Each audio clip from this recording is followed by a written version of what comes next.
Poštovane dame, poštovana gospodo, dragi naši prijatelji, dragi naši izvanici i dragi posjetitelji, naravno i naši panelisti, dobro večer vam i dobro nam došli na okrugli stol o urbanističkoj politici grada Splita, izmjenama GUP-a 2022-2026, te novom generalnom urbanističkom planu grada Splita, naravno. A sve organizaciji potpredsjednika Gradskog vijeća i predsjednika Komisije za urbanizam, gospodina Vicu Mihanovića. Pa ću ja sad redom predstaviti naše paneliste. Evo prvo gospodin Vice Mihanović, reću u njemu dobro večer. Tu je s nama i gospodin, znači idemo ovako, Srđan Lasić. On je udruga građevinskih inženjera Split. Lašić, ko vam je dodao ovaj š? Dobro večer i vama. Gospodin Jozo Šitum je predstavnik udruge Amak prometnih inženjera. Dobro večer. Mislim da svi Šinjorinu Dašu Gazde itekako dobro znate, predstavnicu DAS-a, Društva arhitekata Splita i čelnu ženu u ovom trenutku. S nama je naravno i gospođa Ivana Bojić, legendarna urbanistica, ili mogu reći 12 godina pročelnica grada Splita upravo za urbanizam. Dobro večer i vama.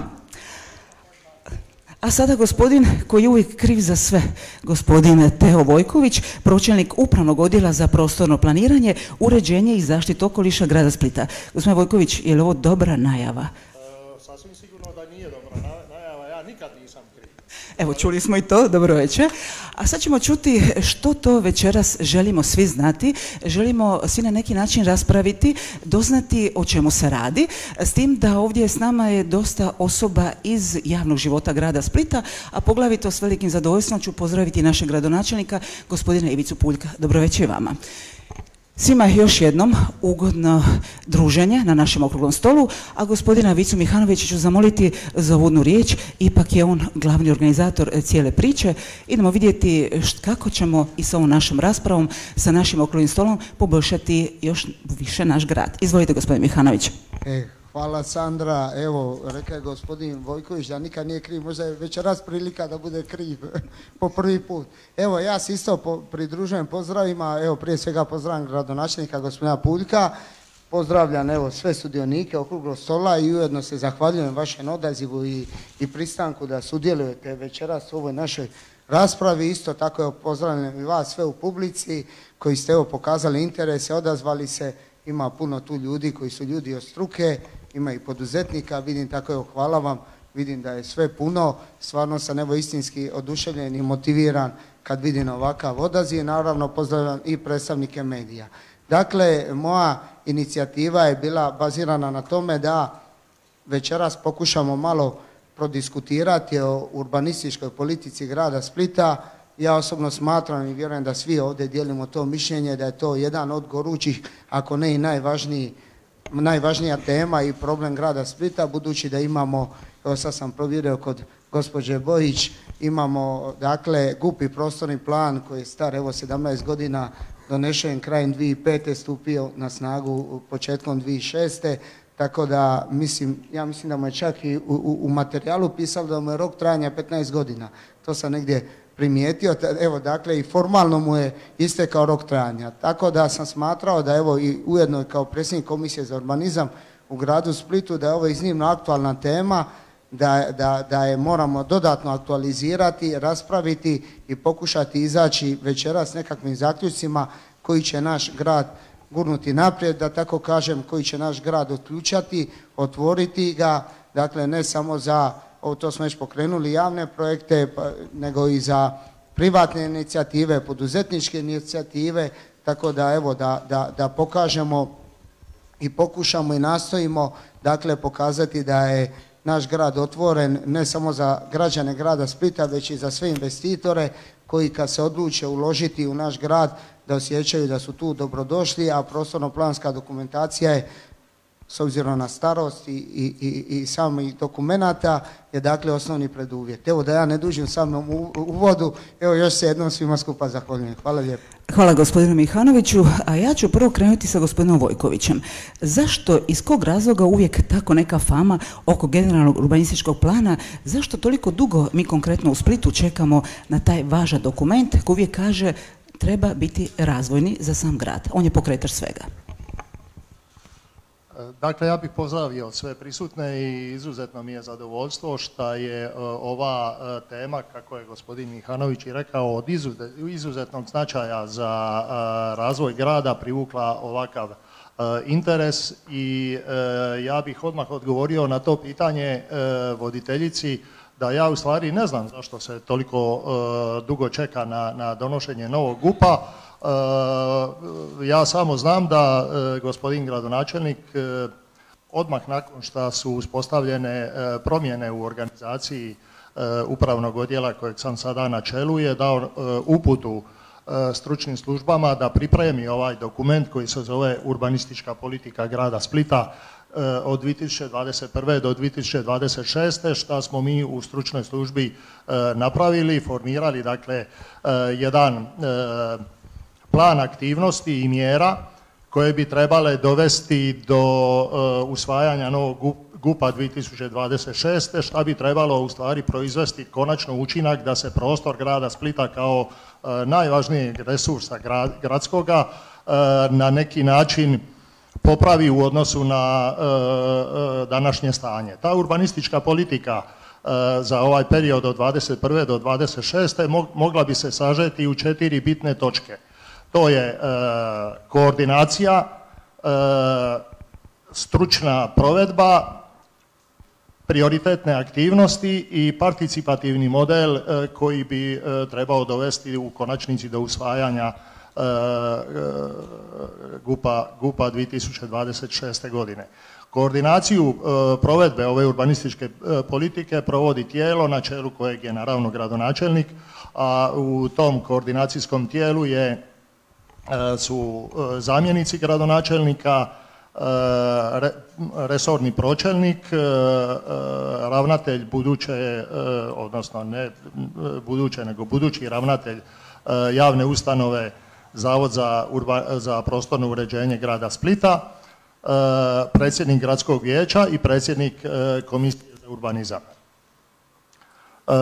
Stručnu provedbu će provoditi upravo javna ustanova koja je osnovana 2009. godine, međutim iz razloga koje možda sad i nije potrebno objašnjavati, nije saživila i same operativne aktivnosti na oživotvorenju te javne ustanove su pokrenute krajem godine, imenovano je upravno vijeće, sad smo u postupku raspisa ili pripreme raspisa natječaja za ravnatelja i to bi trebao da bude onaj stručni špic, stručni instrument gradske uprave u provedbi ovih urbanističkih politika, naravno u suradnji sa stručnom službom unutar resora gradske uprave koja će biti nosilac administrativnih aktivnosti. Ovdje svakako treba naglasiti u tom nekakvom timu stručne provedbe ulogu društva arhitekata Splita s kojom ova gradska uprava ima izuzetno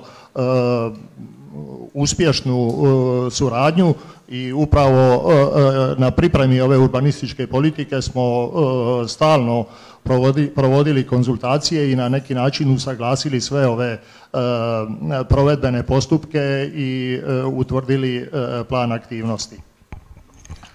Prioritetne aktivnosti koje se moraju dakle provesti odmah i neke su u stvari već započete odlukom o izmjenama postojećeg GUP-a koja je na vijeću donesena u 9. mjesecu i kojim izmjenama će se u GUP ugraditi odredbe koje će omogućiti provedbu nekih javnih sadržaja, dominantno javnih objekata, vrtića, škola, infrastrukture, garaža i sl.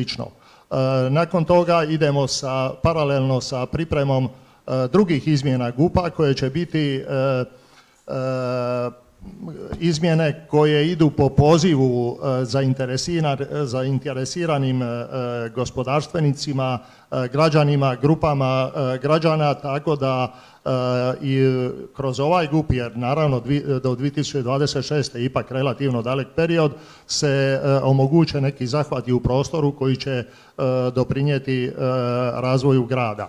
Pored toga smo upravo kao pripremu donošenja novog GUP-a zauzeli stav da je potrebno provesti anketne natječaje za područja takozvanih gradskih projekata.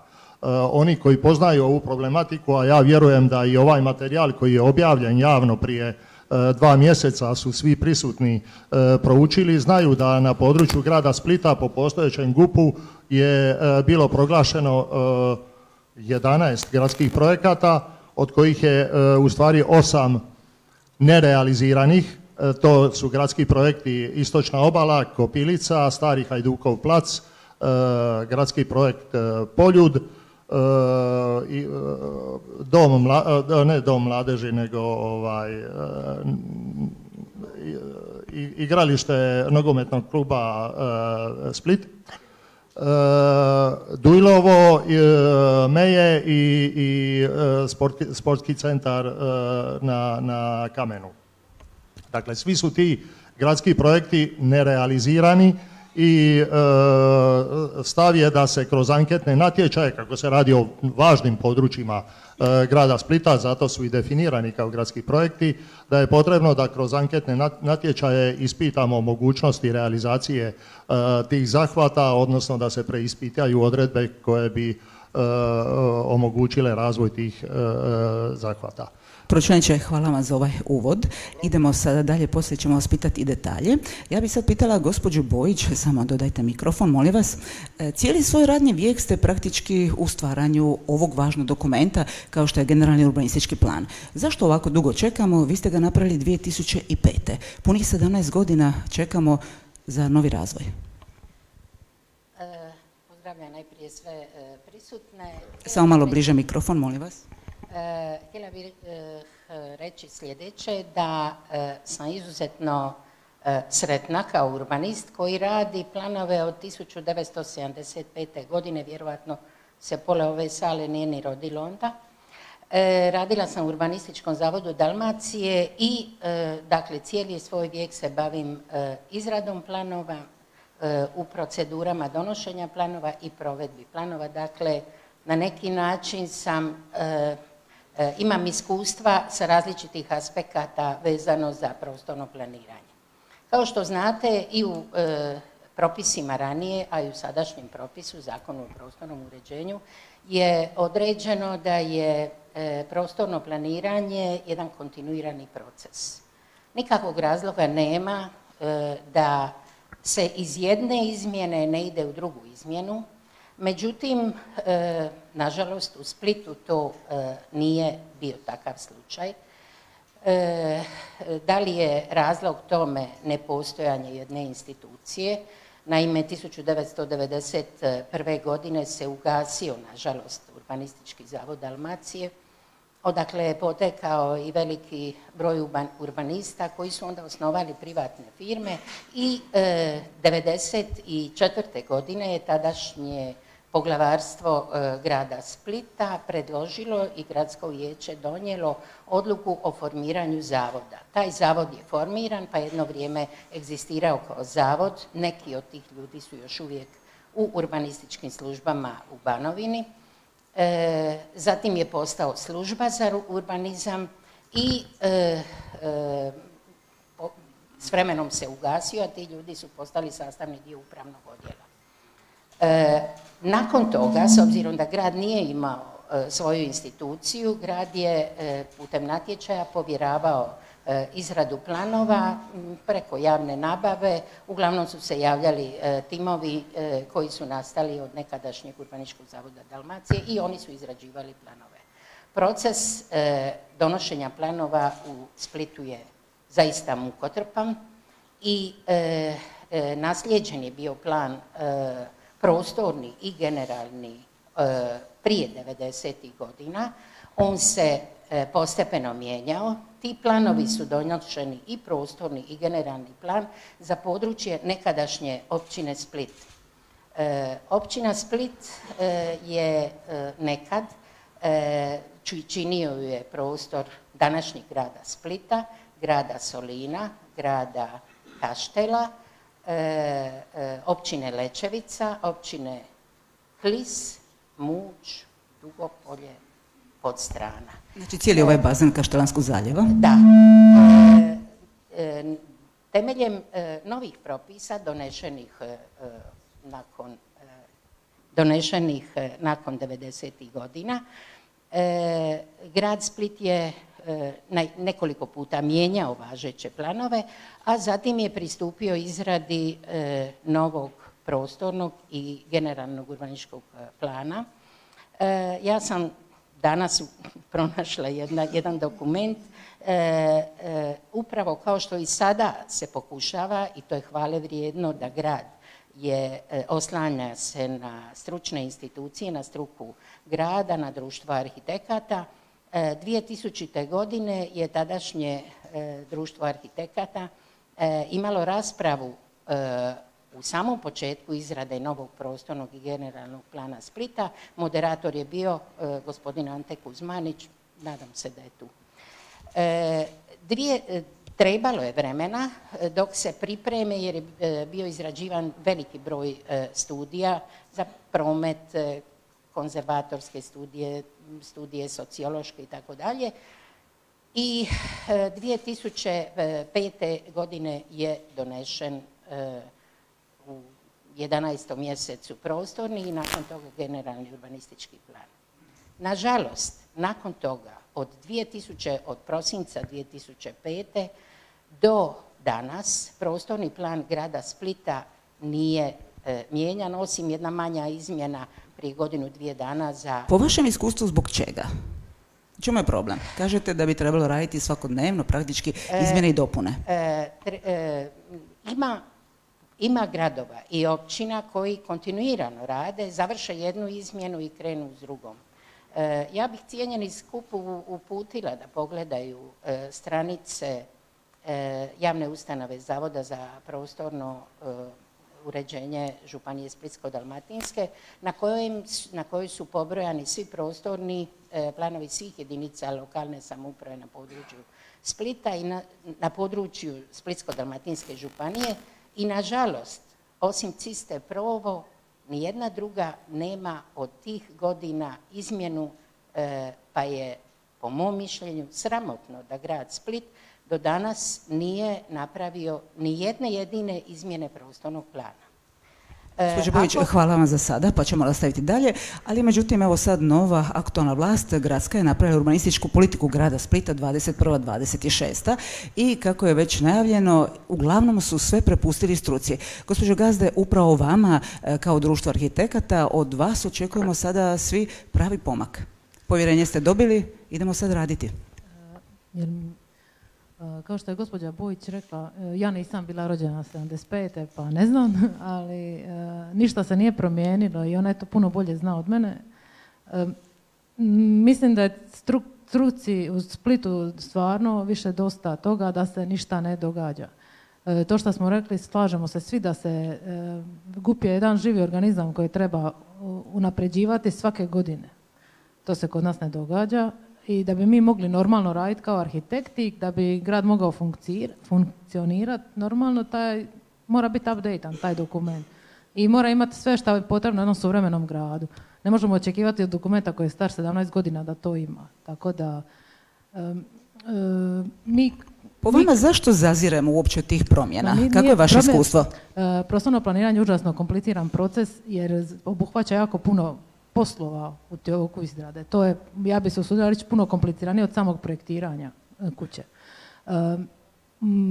Da bi se došlo do toga, vi morate odlučiti šta ćete mijenjati, u kojem smjeru će grad ići. Tu je prvi problem. Taj smjer mora biti za početak vizionarski, inače samo imamo neke takozvana bojanja površina u neke namjene. A zato u ovom slučaju grad Split iščekuje tu strategiju grada Splita do 2030. koja će se implementirati i u novi GUP. Do tada mi možemo imati bezbroj izmjena postojećeg GUP-a i možemo ih imati i trebali bi imati za svaku izmjenu koja nas učini nužna da bi grad mogao biti bolji. Ne trebamo ni zazirati od točkastih izmjena. Mi po zakonu, koliko znam, mi bi trebali svake godine imati tu listu takozvanih želja koje su neki uputili građani ili zainteresirana javnost gradu. To se do sad nije dogodilo i mislim da će ovaj prvi put da će se dogoditi tako institucionalizirane taj prihvat tih točkastih zahtjeva za izmjena GUP-a. To nije strašno, problem je što se dobije. Ako vi ne kontrolirate taj proces, dobijete svašta. Povuća paralelu kad se pokušao promijeniti GUP prije 5-6 godina, zašto se bunilo se zbog sadržaja tih točkastih izmjena, ne samo zbog činjenice da se one događaju.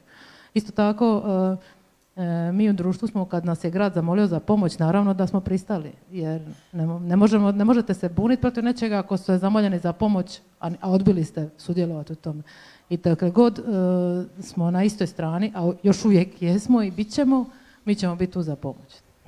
Ovo je lijepa vijest za gradsku upravu i za gospodina Vojkovića, a ja ću sad pitati gospodina Šituma ispred, znači, rekli smo, vaš prometnih inženjera, je li tako? I to udruge cijele Dalmacije. Međutim, svi znamo da je najveći problem grada Splita što smo na poluotoku, imamo zagušenje svih prometnica, sigurnost je također upitna. Kako to riješiti? Kako to napraviti? Opet, naravno, GUP-om. Vaš prijedlog? Pozdravljam sve prisutne. U ime udruge prometnih inženjera dajte mi molim vas samo da kratko kažem nešto o našoj udruzi. Mi smo relativno mlada udruga, djelujemo ima 20 godina na našem području, naša krovna organizacija na našem fakultetu u Zagrebu. Bavimo se prometom, ne samo cestovnim, nego željezničkim, pomorskim, zračnim, telekomunikacijskim i poštanskim. Dakle, imamo ljude koji imaju širok spektar znanja iz tih područja, pa smo spremni jednako tako dati svoj obol u kreiranju gradske prometne politike. Smatram da jednostavno vrijeme u kojem živimo traži novelaciju određenih pravila prometovanja u našem gradu. Stoga smatram ideju organizacije današnje tribine veoma dobrom i kvalitetnom. Mi kao prometaši sigurno imamo čitav niz prijedloga. Naravno, mi nećemo prilikom prostornih planiranja ulaziti u nekakve proceduralne postupke, ali možemo itekako dati svoj obol u kreiranju vođenja prometnih tokova. Jako dobro znamo podatke o sigurnosti prometa, znademo gdje se događaju zagušenja i tako dalje. Pitali ste me o ulazima u grad. Mi nažalost imamo možda 2 funkcionalna ulaza, evo, trudom Hrvatskih cesta, uskoro će biti ovaj drugi ulaz u ulicu Domovinskog rata, odnosno u Poljičku cestu, nešto rasterećeniji. Mi očekujemo protočnije i bolje odvijanje prometa nego li je to bilo danas, ali i dalje ostaje ona 2. Imamo ulaz koji je zapravo na ulicu Domovinskog rata i na Poljičku cestu, to je državna cesta. Treći koji je na neki način, ipak treći, to je ovaj kroz Solinsku ulicu, tu industrijska zona, on nije baš nešto osobito uvjetan za nekakvo fluidno i funkcionalno odvijanje prometa. U svakom slučaju postoji u okviru postojeće cestovne mreže čitav niz ideja. Mi u Splitu nažalost imamo jedan dobar dio cesta koje nisu dovršene. Kad bismo ih uz malo truda dovršili, dobili bismo još poneki možda ulaz u grad, promet bi se protočnije odvijao, sigurno bi imali i bolju sigurnost prometa. Ne smijemo zaboraviti da na području našeg grada se dogodi godišnje oko 2800 do 2900 prometnih nesreća. Imamo oko 20-ak, nažalost, smrtno stradalih u tim prometnim nesrećama. Prostorno planiranje, izgradnja prometnica i suvislo vođenje prometnih tokova bit će sigurno obol jednom civiliziranom društvu koje će imati bolja stremljenja u kreiranju prometne politike. Idemo dalje, pa ćemo sad dati riječi gospodinu Lasiću. Moram zapamtiti ovo š. Recite mi, molim vas, inženjeri, što uopće građevinski inženjeri žele za dobrobit grada? Kako nešto pomaknuti kad uvijek morate ispunjavati mnogo želja i građana i poduzetnika, ali i gradske vlasti? Dobro večer, pozdravljam se prisutno i zahvaljujem na tome što ste nas pozvali na ovu skup i priču o urbanističkom planu. Koliko god je urbanizam, naravno, arhitektonski dio struke, jedna uža struka arhitekture i oni su zaduženi za viziju i strategiju i razvoj u kom smjeru grad treba ići. Utoliko građevinski inženjeri, pored prometnih inženjera, se bave infrastrukturom koja je po našem viđenju ipak jedan veliki dio svega toga, odnosno ona daje ono što se može napraviti, šta je realno i šta se može realizirati pored velikih ideja. U planovima naše iskustvo je da u većini slučajeva ili u dosta barem slučajeva se takva stvar zanemaruje i napravi se u malo vremena, za malo novaca i sa nekim polusumnjivim rješenjima. Mi apsolutno podržavamo naravno da plan treba mijenjati, plan se treba mijenjati puno češće, stvari, svijet oko nas se mijenja puno brže nego što mi mijenjamo ovaj plan i potrebe ljudi su drugačije. Tome treba ozbiljno pristupiti. Jesu li to natječaji, hoće li natječaj dati najbolje ili više grad treba definirati šta su oštri uvjeti, ono što on zahtijeva na tom području, onda će arhitekti riješiti. To je pitanje struke i vjerojatno urbanističkog zavoda nekadašnjeg i nekoga ko bi vodio strategiju svega toga. Samo, evo, još jednom zahvaljujem što smo tu pozvani i smatram da bi trebali biti u većem dijelu građevinski inženjeri uključeni u izradu toga. Naravno, ne vode plan i ne razmatraju tome, ali u značajnom dijelu mogućnosti realizacije od prometa, ali i sve druge infrastrukture u gradu. Mislim da ćete biti uključeni, ipak ste struka, to je najbitnije. Gospodin Mihanović, vi kao predsjednik znači, Komisije za urbanizam, koliko ste vi zadovoljni sa urbanističkim planom 21-26? Da se nadoveže na pročelnika gospodina Vojkovića, rekao sam da me uvijek Jurica Vojnović i Vojković stalno moram zastati da ne pogriješim. Dakle, mi kao HDZ smo najveći klub vijećnika imamo u gradskom vijeću i kazali smo nakon završetka izbora da ćemo podržati sve stvari koje su dobre za grad Split. Definitivno ove izmjene, kako je kazao pročelnik, koje su već pokrenute javnih nekakvih sadržaja i usklađivanja sa planovima višeg reda, koje su jednoglasno izglasane na gradskom vijeću su dobre. Ono čime nisam zadovoljan, to sam baš komentirao malo prije početka sa pročelnikom, je da se nije usvojio moj prijedlog da ove izmjene uvrstimo dvije jako bitne lokacije grada Splita, a to su Istočna obala i Kopilica. Ja sam uvjerenja da smo ih mogli staviti u ove, ali nažalost mi smo u manjini u komisiji kao opozicija i ti prijedlozi nisu prošli. Što se tiče konkretno ovog urbanističke politike grada Splita 21-26, dakle imam dvije ključne zamjerke. Prva mi je, dakle ja sam na jednoj, možda i na posljednjoj sjednici Komisije za urbanizam tek čuo da postoji ova urbanistička politika 21-26, pa sam pitao gospodina pročelnika tko je to donio, kada, što, kako, pa smo u međuvremenu je pročelnik to dostavio svima nama, članovima komisije, poslije sam vidio naknadno da je to bilo i na stranicama grada, što nema razloga da ne bude. Ono što mi je ključno u ovom dokumentu je, dakle, sve stvari iz ovog dokumenta treba verificirati gradsko vijeće. Ja sam osobno mišljenja da je ovaj dokument treba ići na gradsko vijeće, jer džabe smo mi pisali i radili nekakvu politiku ili strategiju ili kako god to nazvali, ako to neće odobriti gradsko vijeće i to neće proći na gradskom vijeću.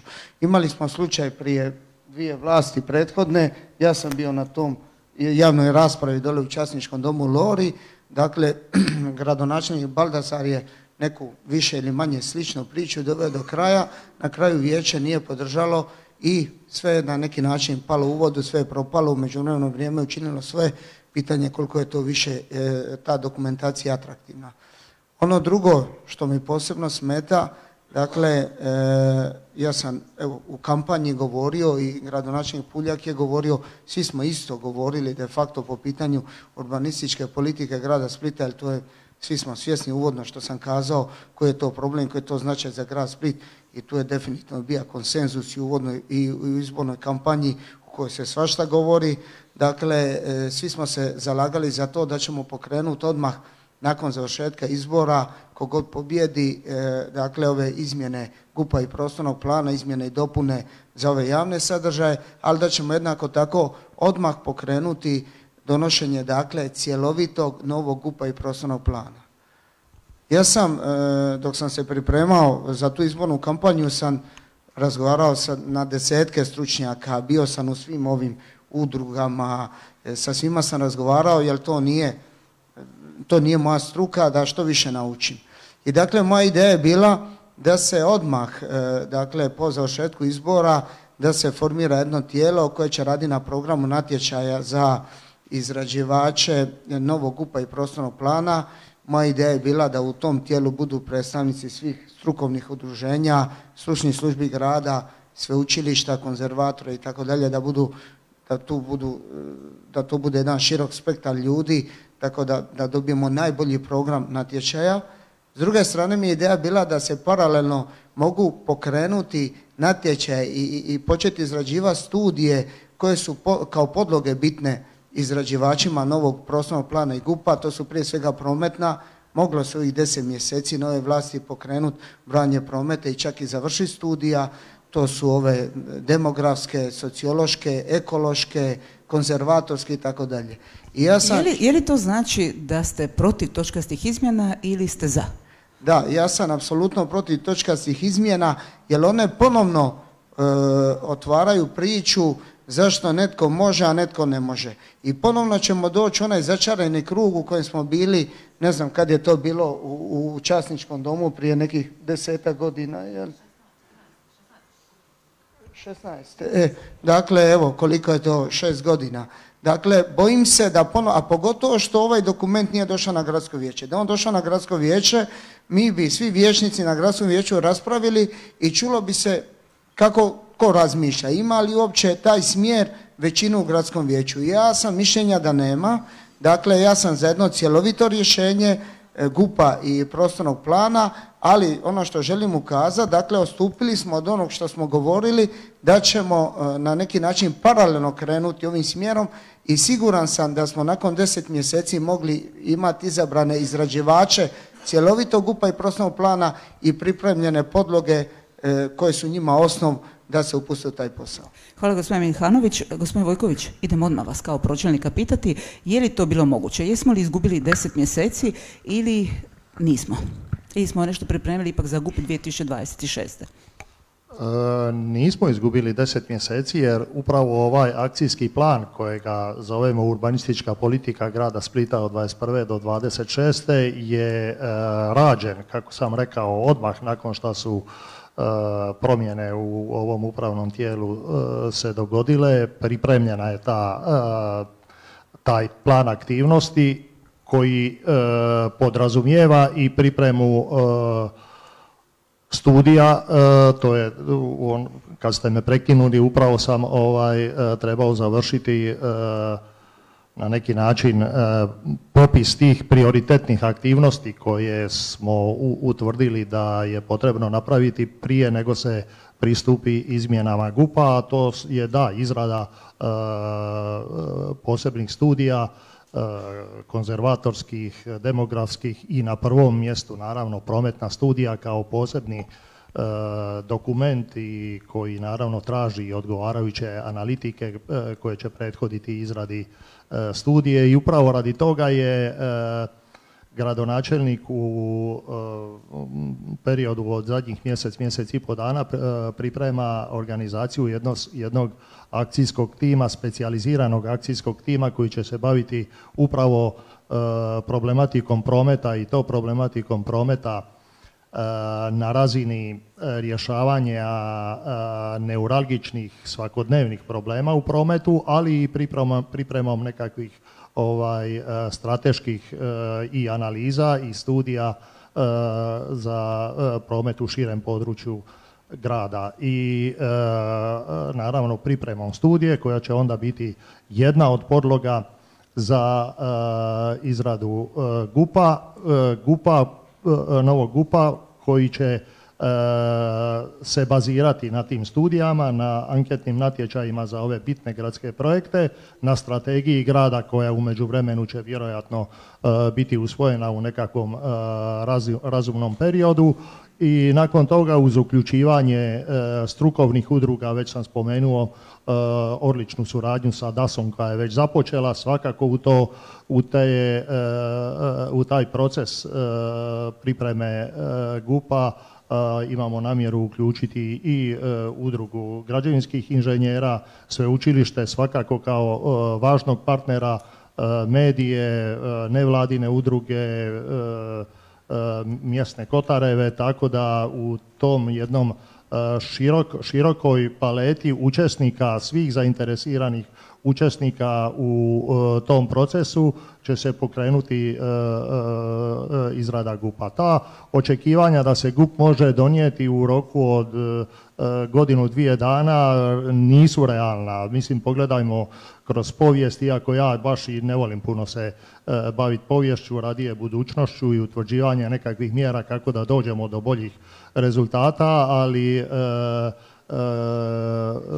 u zadnja 2 GUP-a koja su donesena, ovaj od 2005. odnosno 6. i ovaj iz 78. aktivnosti na pripremi tih GUP-ova su započinjale i po 10 godina prije nego je donesen dokument. Ja naravno ne mislim i ne treba to traja 10 godina, iako sam u jednom trenutku bio rekao pomalo pesimistički da to može trajati i 10 godina, ali kad se razradi sustav ovako kako smo ga mi razradili, mislim da je ovih 5 godina u stvari realno i da ćemo doći do kvalitetnog rezultata, a u međuvremenu ćemo, kako smo već rekli, jedne izmjene smo pokrenuli i u ozbiljnoj pripremi, završnoj pripremi se je pokretanje drugih izmjena koje će dakle omogućiti da ovaj period do konačnog usvajanja novog GUP-a iz 26.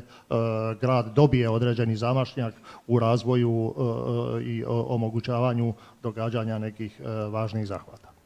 Hvala vam, pročelniče. Gospođo Bojić, zašto se svi plašimo izmjena i dopuna točkastim sustavom? Uvijek kažemo da je to neko pogodovanje, korupcija. Jesam li ja u pravu ili je to možda više u strahu su velike oči? Ako dozvolite, najprije bih skrenula, vjerovatno većina ljudi zna, ali ipak da još jednom se prisjetimo toga. Što je definirano Ustavom, što je definirano Zakonom o lokalnoj i područnoj upravi i samoupravi i što je definirano Zakonom o prostornom uređenju. Dakle, često se brka i kaže urbanizam je koruptivan, urbanisti su podložni korupciji, šuruju sa poduzetnicima ili sa privatnicima i tako dalje. Prema ovim propisima koje sam spomenula, izrada i donošenje planova je u nadležnosti jedinica lokalne samouprave i to predstavničkih tijela. Dakle, za grad Split jedino gradsko vijeće može donijeti odluku što će i kako biti u budućnosti definirano na pojedinim područjima grada Splita. U tom procesu gradsko vijeće donosi odluku o tome što će se raditi, koji je sadržaj i obim promjena i dalje se stručni izrađivač izrađuje, bez obzira je li to institucija, javna ustanova grada ili je to neka tvrtka koja je na tržištu, izrađuje plan koji se zove nacrt prijedloga plana. Taj dokument ide izvršnom tijelu, izvršno tijelo je gradonačelnik i gradonačelnik na temelju nacrta prijedloga plana utvrđuje prijedlog plana za javnu raspravu. Dakle, gradonačelnik je u poziciji da se ne složi sa nekim prijedlozima ili elementima i dijelovima nacrta prijedloga kakav je napravio stručni izrađivač i stručni izrađivač je dužan to po zahtjevu gradonačelnika promijeniti, osim i postoji slučaj po zakonu ukoliko se traži nešto što je protuzakonito, o tome se ima izvijestiti, zastati sa izradom plana i o tome se ima izvijestiti ministarstvo koje će onda dalje voditi postupak. Provodi se javna rasprava, ljudi daju primjedbe, primjedbe se obrađuju, opet stručni izrađivači i stručne službe izrađuju nacrt konačnog prijedloga plana kojeg dostavljaju gradonačelniku, opet je isti postupak, nakon toga plan ide na mišljenje ako se radi o prostornom i generalnom županijskom zavodu i na suglasnost ministarstvu. Nakon toga usvaja ga gradsko vijeće. Znači sve procedure znamo.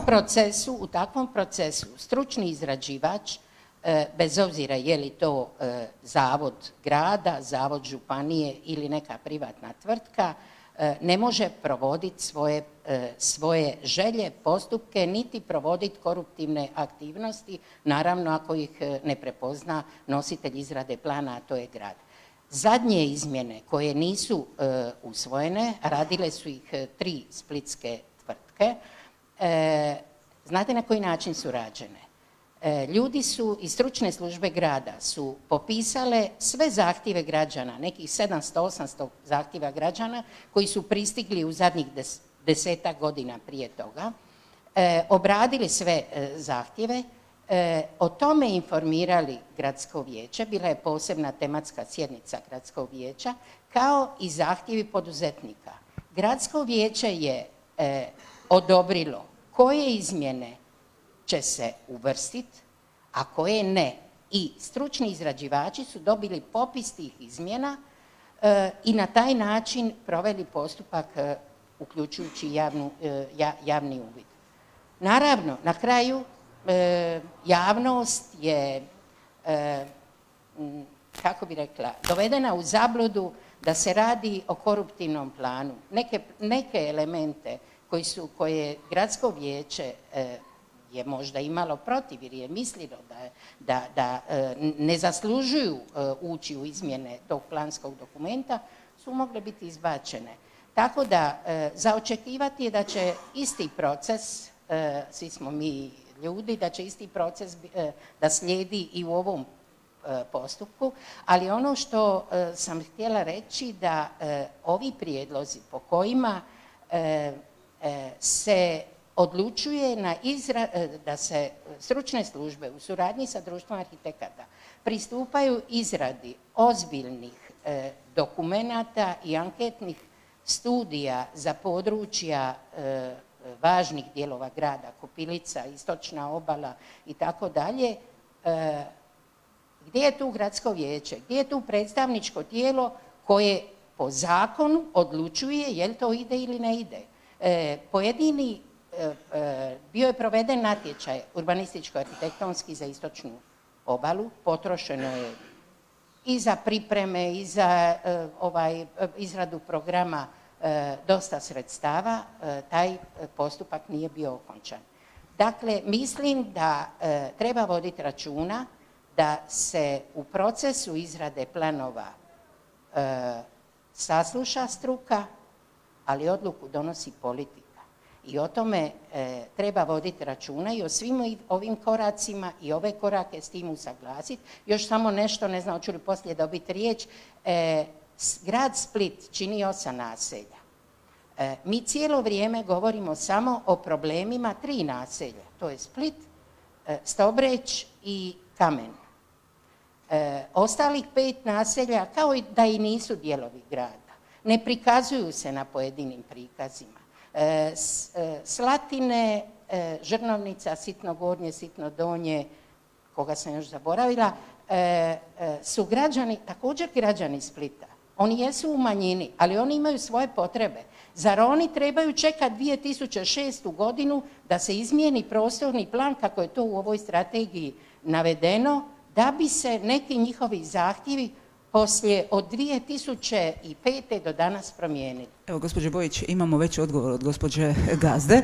Znači, struka kaže što se radi za rubne dijelove grada. Ovako, ja se uopće ne bi referirala na ovo što je bilo. Imamo dovoljno problema, trenutno i bit će ih. Što se tiče rubnih dijelova grada, Društvo arhitekata Splita je napravilo analizu na Meašima, napravili smo i radionicu, napravili smo analizu i radionicu na Srinjinama i ulazne i izlazne ankete su napravljene dosta kvalitetno i publicirat će se. I sad u suradnji s gradom Splitom radimo istu stvar u Žrnovnici gdje je početa ulazna anketa. Čekamo da se malo COVID situacija smiri, da možemo napraviti tu radionicu sa građanima i izlaznu anketu. Udruga Žrvanj nam je dosta pomogla u vezi toga da se distribuiraju ti podaci, da dobijemo podatke koji su nam bitni. Naši članovi nisu samo arhitekti, imamo sociologa, geografskih planera, studenata i oni nam pomažu u obradi podataka koje dobivamo. Tako da je kod nas taj participativni element već dobro usvojen i sad smo nismo uspjeli, nego smo dobili suglasnost od grada Splita da nastavimo s tim skupa s njima. Tako da je taj dio koji će se ugraditi u novi GUP već postoje te neke analize. Mi smo krenuli od istoka prema zapadu, baš zbog toga iz istih razloga, slažem se s gospođom Bojić, da treba početi analizirati te istočne dijelove grada. Isto tako, i zapad. Imate pravo, istina. Znači imamo Slatine i istočni dio. Mi smo u sredini. Isto tako spomenuli ste općinu Split, isto tako se slažem da smo napuštanjem te jedinstvene cjeline općine Split u kojoj je bio i Kaštela i Solin i sve to, da smo napustili jednu ideju kontinuiranog prostornog razvoja te cijele urbane aglomeracije Split koja je sad to u proširenom izdanju i da bi trebala ta komunikacija bar prostornih planova biti na jednoj većoj razini, a ne da se dogodi da imamo crtu da završi prostorni plan 1, a počne od Solina i da se ne dogovorimo. Da nemamo dogovor. Pročelniče, izvolite. Da, ja bih samo nadopunio kolegicu Gazdu i svakako podržao ovu primjedbu kolegice Bojić vezano za razvoj tih rubnih dijelova grada i upravo ono što sam ja u nekoliko navrata naglasio, mi to imamo namjeru rješavati kroz ove druge izmjene GUP-a, dakle taj poziv nije upućen i pogrešno ga je tretirati kao poziv poduzetnicima za točkaste izmjene. On je upućen zainteresiranim građanima, grupama građana, kotarevima da kroz taj poziv dadu svoje sugestije, zahtjeve, prijedloge koji će se naravno onda analizirati u stručnim službama i kroz tu drugu izmjenu GUP-a obraditi ne samo gospodarski zahvati koje svakako treba valorizirati i na ispravan način obraditi, nego i inicijative različitih udruga, između ostalog i kotareva, odnosno mjesnih odbora u ovim rubnim područjima grada. Gospodine, sam kažite. Što se tiče ovih gradskih projekata, mi ih imamo 11, od toga nije otključano još 8 i stvarno je bitno da se razriješe. Sad radi se na toj istočnoj obali gdje smo svi uključeni, svi znamo koliko je tamo problema. Što se tiče natječaja koji je bio 2011. On je propao na javnoj nabavi, na razini javne nabave, on formalno ne postoji, niti se materijali iz njega mogu koristiti u ikakvoj obradi. Ovi što je napisano u ovom planu urbanističkom, sljedeći bi trebali biti Kopilica, Poljud i ti svi veći. Znači Kopilica je jedno ogromno područje koje je potrebno uključati. Tamo se dogodilo svašta, ima zone ABC i treba vidjeti šta bi mi u biti tamo želimo. A to jedino možemo dobiti ovim sveobuhvatnim analizama. Nije natječaj ovo, znači on zahtjeva stvarno veliki program, pogotovo na tim velikim područjima koji su, nemaju svoj genius loci, urbanistički su zanemareni u smislu da ljudi nemaju uopće ideju šta bi tamo moglo biti. Lako je nama reći negdje kad znamo šta hoćemo, a kad ne znamo onda... Znači ankete su praktički dobar način, jel tako? Gospodin Mihanović, što to znači za vašu komisiju za urbanizam? Što ćete vi predlagati da se ide u točkaste izmjene ili ne? Ili ćete možda tražiti isključivo ankete sa građanima? Dakle, kao što je rekla gospođa Bojić, u konačnici politika odlučuje o prostorno-planskoj dokumentaciji. Ja, kao što sam kazao, mislim da je ovdje preskočen jedan korak u donošenju ove urbanističke politike grada Splita 21-26, što se ovo nije izložilo na gradskom vijeću, da mi vidimo kako politika razmišlja, dakle kako vijećnici razmišljaju, hoće li ovaj smjer uopće dobiti podršku. Dakle, bojim se da će nam se povijest ponoviti, dakle da će nam se ponoviti 2016. godina, gdje baš smo nedavno imali prvi sastanak ove koordinacije, gdje sam ja kazao, dakle, ja sam uvjeren i da su prijašnji gradonačelnici imali dobre namjere i dobre želje i da su bili svjesni značaja izmjena i dopuna ili novog cjelovitog GUP-a i prostornog plana. Ali međutim, evo ispalo je kako je ispalo. Reka je Dino Dvornik, nisam htio, ispalo je tako.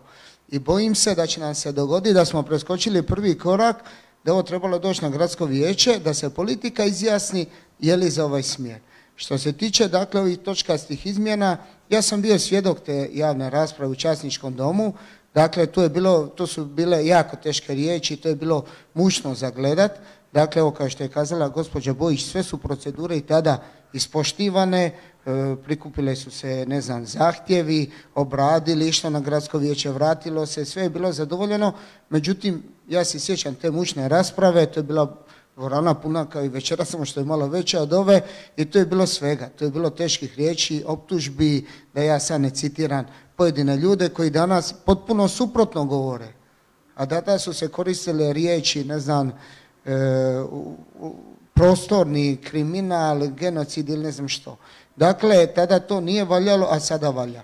Ono što sam ja želio kazati, dakle, ne slažem se s razmišljanjem da nam treba toliko vremena, samo smo trebali početi raditi, odnosno da smo na vrijeme počeli raditi, već bi daleko odmakli, ali nije ni sada kasno.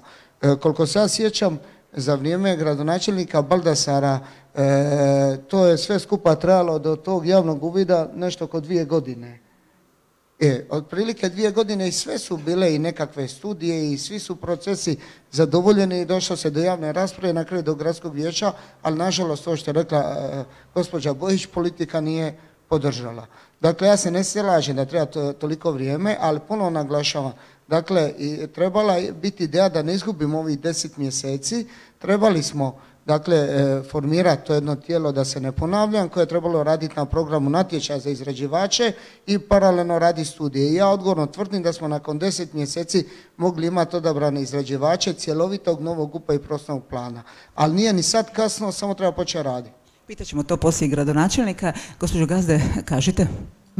Ja bih samo htjela reći da je za novi GUP stvarno priprema je pola posla i sve što se uloži u pripremu kvalitetnu će se isplatiti na kraju. To je jedan dugoročni dokument koji je, lako je dopunjavati dobar dokument.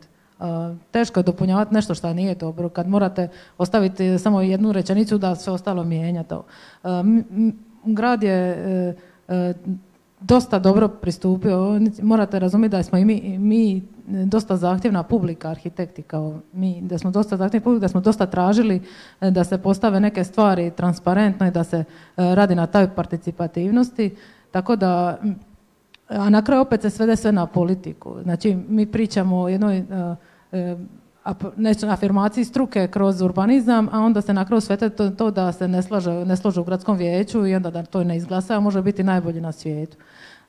Mislim da je to problem zato što smo mi u konstantno nekoj predizbornoj kampanji u gradu i pati nam prostorno planiranje zbog toga. Mislim da trebamo se izdignuti iznad toga. Znači, ipak trebamo raditi za dobrobit grada, a ne za svoje stranke. Sam dobro shvatila, gospođo Gazdo, je li tako? Za građane, za građane. Građani prvo, sve ostalo drugo. Ja ću sad pitati struku gospodina Lašića i gospodina Šituma. Dajte, kažite mi, evo, i jedan i drugi, imam jedno pitanje isto za vas. Zašto u svo ove stručne osobe, sve stručne udruge, sve procese, sve zakone, sve što je napisano, imamo i dalje nered u prostoru? Nije lako pitanje, a svi znaju odgovor. Zašto imamo nered? Imamo nered zato što, kao i u svakom društvu, imamo suprotstavljene interese. Imamo privatni interes i društveni interes. Pitanje je ko je zadužen za obranu kojeg od tih interesa i koliko je kvalitetan u tome poslu. Jedan od problema je naravno i česta promjena. Česta promjena ne omogućava kontinuitet da se provede, a zakoni su napisani na način da jednostavno stvar se ne može desiti preko noći. Svaka stvar je dulja od 4 godine mandata koji grad Split pokazuje da niko nema više od 4 godine mandata, pa utoliko je vrlo teško provesti. Mi usporedimo s drugim gradovima u Hrvatskoj, imamo 2 primjera, imamo Zadar i Rijeku koji imaju nekakvi kontinuitet vlasti ovome i pokazuje se da nešto duže naprave. Možemo li mi to u Splitu napraviti? Trebali bi. Želimo to, a hoćemo li uspjeti? Živi bili pa vidjeli. Gospodin Šitum, isto pitanje, poglavito vezano za vašu struku, za promet. Pa nema jednostavnog odgovora na ovo pitanje. U svakom slučaju potrebno nam je zajedničko djelovanje, više ovakvih razgovora na tu temu. Kolega je malo prije spominjao Rijeku, ja ću vam reći za samo jedan problem. Evo, kad sam počeo možda raditi tamo 90. godina, bavili smo se problemom prometa u trajektnoj luci. Velike gužve su bile, one su se manifestirale na sva okolna raskrižja i tako dalje. Jednostavno, promet je donekle sada bolji, međutim još uvijek nemamo odgovarajući izlaz iz druge luke po veličini na Sredozemlju, iz drugog grada po veličini u našoj domovini. Imamo i onda i danas možda nekakav sličan problem. Nešto se radi na tome, spominjao je kolega malo prije Rijeku, oni grade cestu od 3 km vrijednu gotovo pola milijarde kuna. Takva nekakva cesta bi možda riješila i naš problem. Mislim da mi kao drugi grad imamo potencijal, imamo i ljude i potencijal da možemo tako nešto napraviti. Sad ću ja postaviti pitanje našem gradonačelniku, upravo to, potencijala imamo, ljude imamo, struku imamo, vi ste u ovom trenutku uključili struku. Je li sad nakon ovog što ste čuli možete kazati nešto konkretno, hoćemo li dobiti GUP 26. bez obzira ćete vi biti na vlasti? Dobro večer svima, pozdrav svima u publici i pozdrav vama ispred mene ovdje.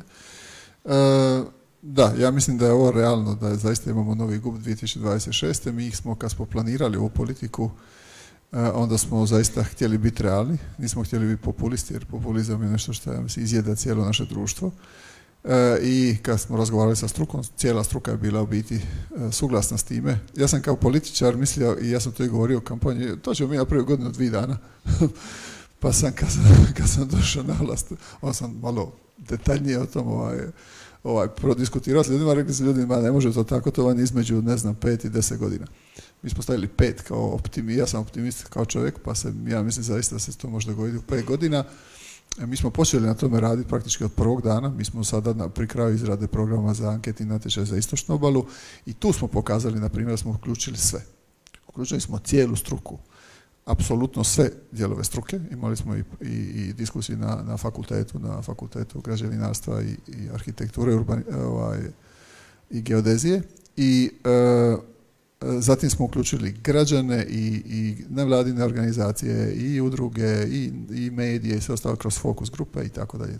Nama je zaista stalo da se uključe svi koji imaju nešto reći o tome. Mi smo zanimljivo ovu politiku smo nazvali urbanistička politika. Htjeli smo je nazvati nova urbanistička politika, pa smo shvatili da u biti nema nikakve urbanističke politike, nije bilo, pa smo je samo nazvali urbanistička politika, jer nije bilo stare uopće. I mislim da je to važno da imamo jedan smjer koji smo mi zacrtali, koji je smjer i građana i struke i sada ga implementiramo. Nije to lako ni jednostavno. Uvijek je puno lakše govoriti nego zaista nešto napraviti i implementirati. I ono što je meni jako drago i vidim da tu postoji konsenzus između svih, pa čak i politike isto tako, da svi zajedno radimo na ovome, da ovo uzdignemo koliko god možemo iznad svakodnevne politike, uvijek će tu biti politike i tako dalje, ali da se uzdignemo iznad svakodnevne jeftine politike, jer je jedan ovako važan dokument koji je nakon strategije razvoja grada Splita možda i najvažniji dokument, je zaista presudan dokument za budućnost grada. Niti jedan ozbiljan investitor neće doći u grad Split ako nemamo dobre planske dokumente. Ti ljudi gledaju kakvi smo mi, oni gledaju ili nam grad čist. Kad oni vide grad koji nije čist, neće oni tamo investirati milijarde eura. Ali kad imamo dobre planske dokumente, kad smo mi svi zajedno ozbiljni, onda ćemo privući ne samo ozbiljne investitore, nego će i naši građani isto tako investirati. I zato je izuzetno važno da ovaj dokument napravimo kako treba, da se u njega uključe svi koji žele. Meni je drago da je gospodin Mihanović želi još više da se uključi gradsko vijeće. Mi smo uključili predsjednika gradskog vijeća i njega kao predsjednika komisije za urbanizam u koordinaciju ove politike. Mislim da je to stvarno važno. I ja sam zato optimist kad vidim ovako kako se ovdje diskutira večeras, da će se zaista taj dokument izraditi i da ćemo biti ponosni na tu politiku i na taj novi dokument koji izgradimo 2026. godine. Hvala. Hvala gradonačelniku. Naime, pozivam i sve vas, možete postaviti pitanja našim ovdje panelistima, a ja ću pitati pročelnika gospodina Vojkovića ekonomski efekt GUP-a. Je li ipak razmišljamo o njemu ili ga zanemarimo? Pričamo o poduzetnicima, pričamo o ulaganjima, ali nekako stoji.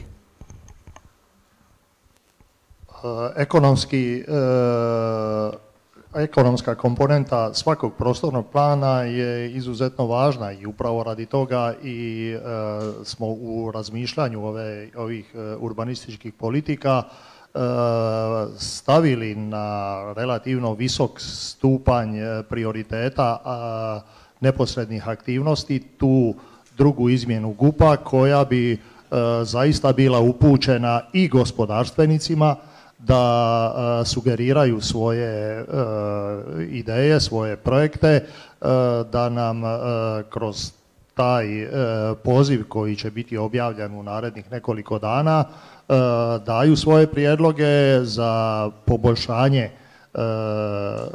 odredbi generalnog urbanističkog plana koje će omogućiti da se dogode upravo i ti nekakvi projekti koji će omogućiti i nekakav gospodarski razvoj.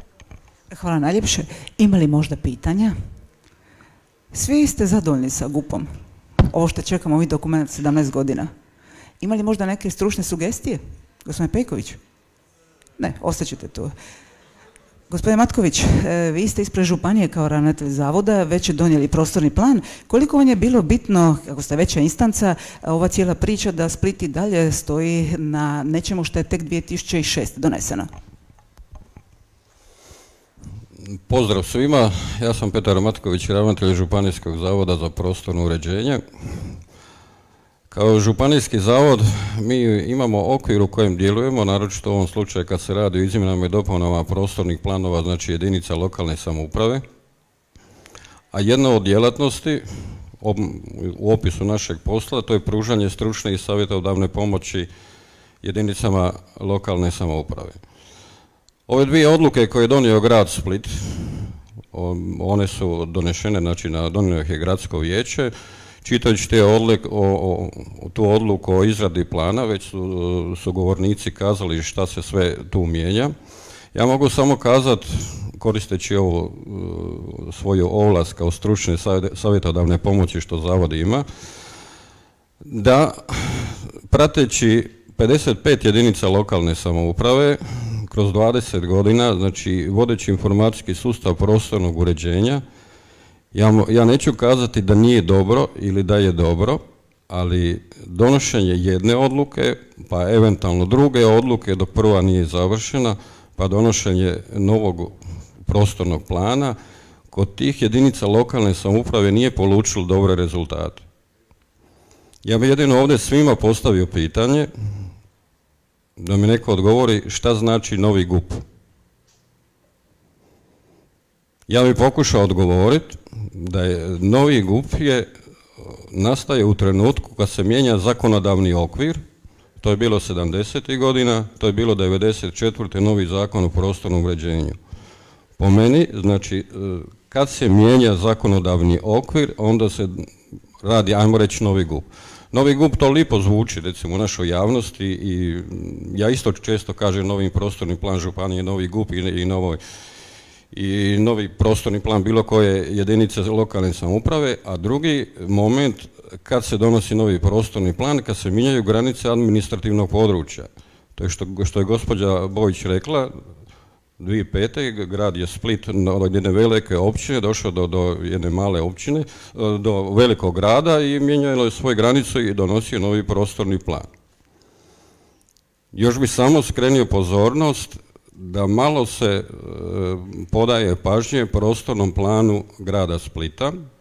Gledajući hodogram ovaj do 2026. imamo donošenje jednih izmjena GUP-a, drugih izmjena GUP-a. Ne prepoznajem da paralelno s tim idu izmjene prostornog plana. Ja ću stvarno savjetovati gradu Splitu da kad bude donosio prostorni plan, ja mislim da će prvu prepreku imati u trenutku kad prostornim planom uređenja grada Splita bude određivao granice građevinskog područja naselja. Govorim za park šumu Marjan i to je jedan neću reći nesavladiv, ali jako težak problem. Ne bi volio da grad Split tu poklekne. Jer još da kažem ovo što smo rekli za novi GUP, ne može se jedno urbanističko nasljeđe koje traje desetljećima izbrisati, jer mi ćemo i donošenjem takozvanog novog GUP-a, mi ćemo 90% navijene prostora ostaviti isto. Mi kao zavod, smo gradu Splitu na raspolaganju u svakom trenutku, u svako doba, međutim kad dođe konačni prijedlog na mišljenje, mi ćemo se znači rukovoditi s time da taj prostorni plan bude usklađen sa prostornim planom županije. A šta je u odluci, šta će grad mijenjati, to je njihova politička odluka, mi u to ne možemo ulaziti. Evo, hvala. Hvala gospodinu Matkoviću, poglavito što ćete biti na raspolaganju. Gospodin Vojković, imate li komentar? Samo bih kratko kolegi Matkoviću napomenuo da u svim ovim našim urbanističkim politikama uvijek uz naznaku ili donošenja novog ili izmjene novog GUP-a uvijek stoji prostorni plan. Ako je to negdje u tekstu u ovom radnom materijalu ispušteno, onda je to čisti lapsus. Dakle, uvijek ide paralelno uz izmjenu GUP-a i izmjena prostornog plana, a naravno usklađenje sa županijskim planom je već sada kroz ove izmjene ugrađeno u odluku i to će biti provedeno. Super. Gospođo Bojić, sad ovako slušajući ovo cijelu priču, vi imate najviše iskustva. Što bi sugerirali svima, izrađivačima i, ne znam, struci i politici? Kako što prije ovo sve realizirati da bude bolje i da se Split napokon pokrene sa novim GUP-om? Naravno, svi mi koji smo građani Splita živimo, volimo taj grad, imamo interesa da budu donešeni što bolji planski dokumenti i svaki sljedeći naravno na iskustvu koje se stiče kroz izradu projekata, izgradnju, kad vizualiziramo u prostoru što je posljedica nekih odredbi ili nekih namjena, što je to posljedica u prostoru, onda se i građani uključe, naravno tek tada prepoznaju rezultate takvog plana i prosuđuju njegovu kvalitetu ili ne.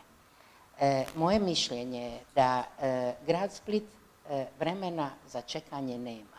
Da 2026. godina je prekasno donijeti prostorni plan koji će, bez obzira hoće se on zvati novi prostorni ili će se zvati jedna temeljita izmjena prostornog i generalnog plana, moje mišljenje je da na tragu dosadašnjih iskustava i brojnih studija koje su rađene za sve ove i gradske projekte i pojedine dijelove grada, da bi bilo pametnije nakon donošenja i provedbe procedure koja je u tijeku, izrade ovih izmjena za ove javne sadržaje, tržnice, vrtiće, garaže, što je gradsko vijeće usvojilo i što je u izradi, mislim da bi trebalo smoći snage i krenuti u izmjene GUP-a, ne najprije kako je tu navedeno nevladine udruge i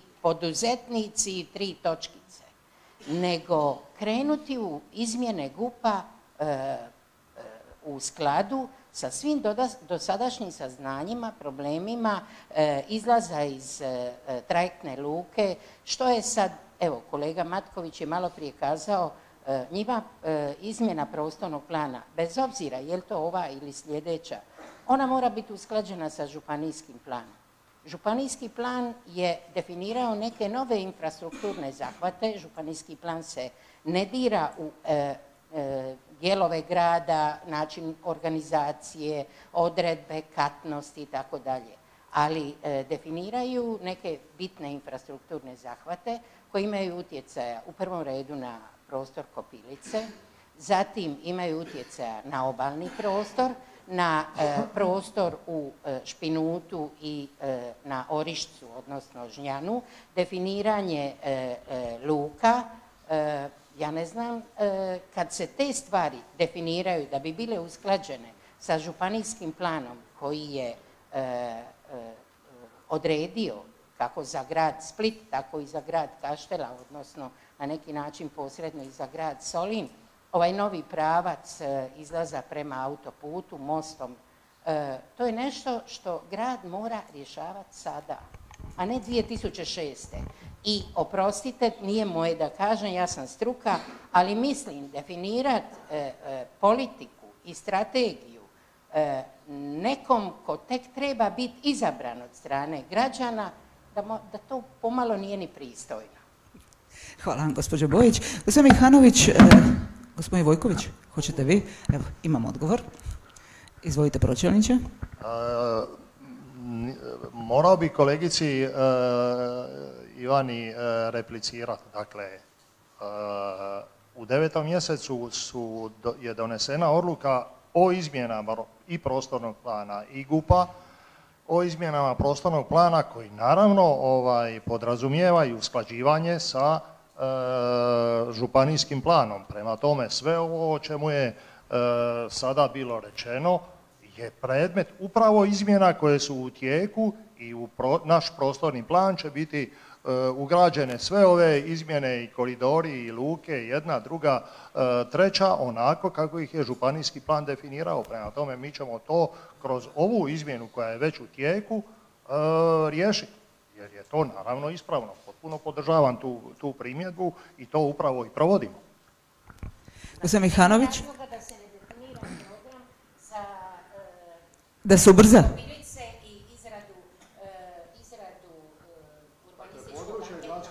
Područje gradskog projekta Kopirica je druga priča. Govorili smo o koridorima, govorili smo o usklađivanju prostornog plana sa županijskim planom i to je predmet izmjena koje su u tijeku.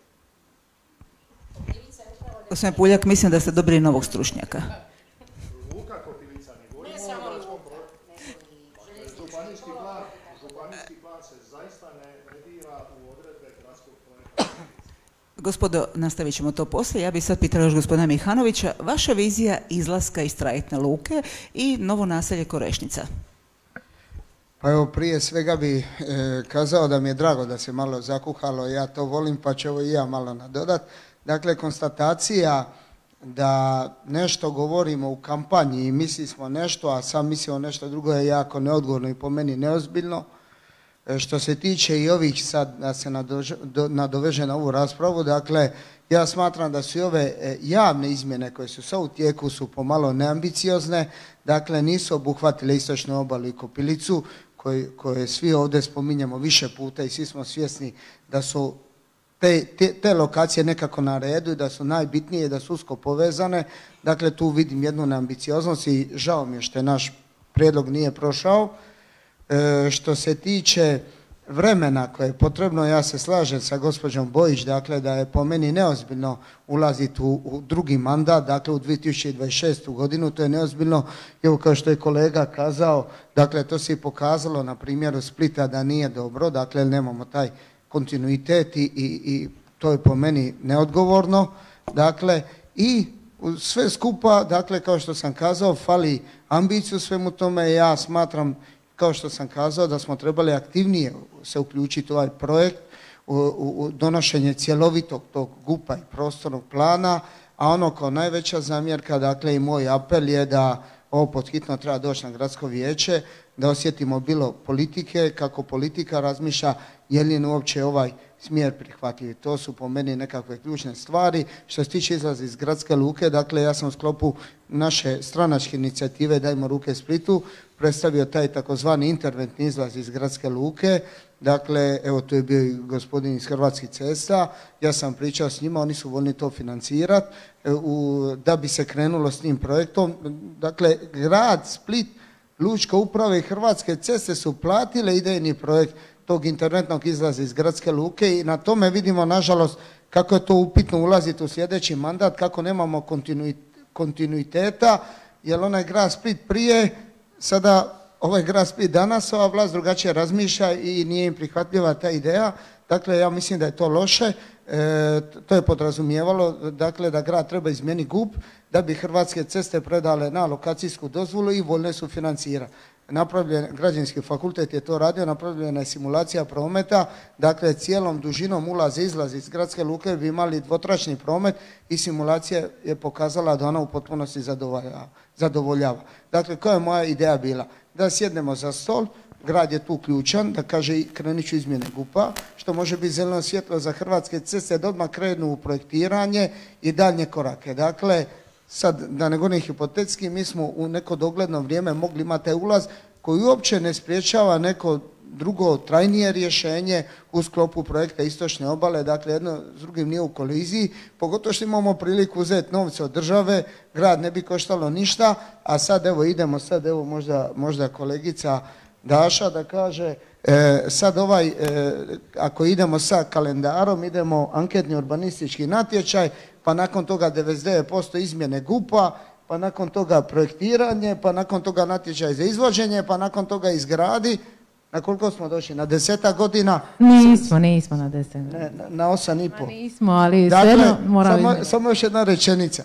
Dakle, a ja sam svjedok, ovo ljeto smo imali situaciju da po 2 ure ljudi ne mogu izaći iz luke, dakle mi kao lučka uprava, kad nismo znali šta ćemo, počeli smo dili vodu ljudima, čisto da evo da vide da se to primjećuje, tako da ja sam zagovornik bio da mi idemo u tom smjeru, pogotovo što država je voljna osigura novce, a onda idemo s ovim cjelovitim rješenjem koje neće biti u koliziji jedno s drugim. Gospodine Gazde, što kaže struka? Može li brže i zašto ne ide? Mi smo sa gradom Splitom, izrađuje se program natječaja za Istočnu obalu. U tom programu, to je anketni natječaj u kojem neće biti provedbenih rješenja, nego će se ugrađivati u izmjenu GUP-a. I nešto što se pokaže najbolje od strane ocjenjivačkog suda. I to isto tako može biti ovaj interventni izlaz ako se pokaže kao jedino moguće rješenje. Ali ja ću samo vratiti na početak. Mi rješavamo problem luke na razini grada, a to je problem koji nije grad stvorio, nego je luka stvorila. Znači da mi to postavimo studentima kao neki problem urbanistički. Studenti bi, znate šta rekli, da trebamo maknuti luku. Ili rasteretiti luku. Ne, rješavati problem koji je već nastao i akumulirao se i onda ga odvoditi. Nego trebamo ga na izvoru. A izvor je to da je luka prekapacitirana i da je moramo napraviti drugdje. E sad, da li je luka Stinice, to zna gospodin Mihanović, ja se ne slažem da je luka Stinice najbolje rješenje. I zato mislim kad kažemo da su prostorni planovi nešto što se mora mijenjati, mi možemo u toku izmjena GUP-a shvatiti da je neko rješenje koje je postavilo županijski plan da ne odgovara gradu i tražiti opet izmjene županijskog plana koji će opet trajati neko vrijeme i traži da se promijeni, ne znam, da se stavi u Slatine nova luka. Je li onda vaš okvir ovo do 26. To je realan okvir. Nećemo, mislim, mogli smo mi reći da će biti do 2024. Pa ne, mislim, ali to bi mi onda znali da nije istina, niko drugi, ali u čemu je smisao toga? Ovo su realni neki parametri. Hvala vam. Gospodin Mihanović, znamo da je izlaz iz luke problematičan, ali mi se hvalimo kako imamo jednu od najprometnijih luka na Mediteranu. Kako to pomiriti? Pa da, ja se ne bi u potpunosti složio da luka je izvorište, ali je problem da mi idemo ulicom Kralja Zvonimira prije, kako se zvala, prvoboraca, koliko od stoljeća 7. Dakle, problem su i prometnice. Ovo sam se htio referirati na luku Stinice. Pa ja se slažem s vama da luka Stinice nije najbolje rješenje. Ja se apsolutno slažem i dakle, ja nisam za izmještanje baš tako ovog domaćeg linijskog prometa, ali je luka Stinice izgledno rješenje. I sad moje protupitanje, dakle, ja sam prije nekih 15 godina pisao u svojim radovima da bi trebalo liniju Split-Supetar koja je preko 50% domaćeg linijskog prometa izmjestiti. Ideja mi je bila u okviru lučice kod Dujlova. Sad je to Rišac, ali koliko ja znam prije je bilo s ove zapadne strane, a sad je sa istočne prema Stobreću. Jer je prije bilo sa zapadne. Zašto sam to pisao? Zato jer je Lovrinačka ulica koja će se u svojoj punoj dužini protezati od Rotora u Solinu do Žnjanskog platoa, najkraći put sa autoputa do mora. To vam je sad put Dujlova. Da, ali dakle, sad amo redom. Dakle, luka Stinice je proglašena strateškim projektom, novci su osigurani, bit će građevinska dozvola u 7. mjesecu i aplicirat ćemo dakle na sljedeće operativno razdoblje 21-26 konkurentnost i kohezija. I ona je tu. I sad je šteta, dakle, šta vi zagorate da ne uzmemo novce opet od države i europskih fondova i uložimo 50 milijuna eura, napravimo luku, opravdamo sredstvima nekom linijom prema otocima i sutra već možemo izmjestiti liniju za Anconu. I makni sve šlepere iz Bosne koji dolaze i koji stvaraju dodatni pritisak. Opet se vraćamo na početak. Samo da dovršim, pa evo. Dakle, to je moja priča, a vi sad meni recite, Luka Orišac, evo, vi ste struka, kad će ona biti spremna primiti trajekt iz Supetra? Evo, to je moje. Ne znam. A ja ću vam reći kad će biti spremna Luka Stinice. Biće spremna za otprilike 2,5 do 3 godine. Ali s Lukom Stinice stavljate gradu problem idućih 30 godina. Mislim, ja planiram biti živa još 30 godina. Aj, na koji? Meni je to drago da planirate. Samo kažem, ja ne planiram toliko daleko. Onda vam nije vas ni briga onda. Amo se života, vrati se na problem. Kako problem? Problem je samo zagušenje. Znači ako dođe most ili tunel, trasa je postavljena u županijskom planu, sad je tunel, je li most ili tunel, prvo to. Drugo, tamo imamo problem sa, ne samo infrastrukturom, nego samo postavljanjem prometa oko Marjana. Sama ta činjenica da se ide oko Marjana u zatvoreno jedno more. U čemu je problem? A to je problem, mislim, svima koji žive tamo i zatvorenom putu mora i svega problem će biti ro brod pored tankera, pored rasutog tereta. Niko nije rekla da je to dobro. Nisam ja rekla da je rasuti teret dobar. Nisam nigdje to rekla. Nego kažem da ne moramo tražiti i da ne moramo se... Najbolje da nema ništa i onda ćemo posaditi brni struk. Možemo li se prestati zadovoljavati sa dovoljno dobrim? Mi stvarno zaslužujemo odlično. Meni dovoljno dobro više nije dovoljno dobro. A recite mi kada i kako. Ja se slažem. Pa, mislim, opet se svede na politiku. Ne, ali evo kako. Dakle... Ja mislim, mi struka dajemo prijedloge i rješenja, politika to treba provesti, nećemo mi provoditi to. A osim ako ja ne uđem u politiku, onda je ostalo sve pravo. Znači, odluka ostaje... nego izvršna vlast, dakle u ovom slučaju grad ili lučka uprava ili županija ili neka druga firma. Može da pače. Evo, sad ćemo dati mikrofon gradonačelniku, izvolite. Sad kad pričamo o lukama i tako dalje, ja mislim da je rješenje upravo ono što sad trebamo raditi, što je gospodin koji iz društva, kao sam ne znam, društvo inženjera prometa i tako dalje rekao. Promet treba sagledati integralno. Ne kao što smo mi do sad gledali, svak gleda svoju ulicu, svak gleda svoje jednu luku, drugu luku, treću luku i tako dalje. Ja mislim da niko od nas ne zna koje je rješenje dobro. Nije dobro ni rješenje, to jest jedno će biti dobro od tih svih zajedno ili neka kombinacija. Ali mi smo radili, imamo mi i studije prometa isto tako. Mi imamo nekoliko studija prometa, imamo studije prometa, urbane mobilnosti i tako dalje, ali niko nije sagledao promet malo šire. Ne samo jednu vrstu prometa, nego sve promete zajedno. Ja zaista apeliram da ne skačemo i da ne idemo graditi luku u Stinicama samo zato da bi uzeli nečiji novac, jer je to i naš novac, evropski i državni novac je i naš novac, nego da zajedno sa prometnim stručnjacima izradimo strategiju razvoja prometa ne samo grada Splita, nego i malo šireg područja i s vama u županiji isto tako, i da zaista ozbiljno izgradimo ideje što mi ovdje trebamo graditi i sagraditi u sljedećih 10, 20 ili 30 godina.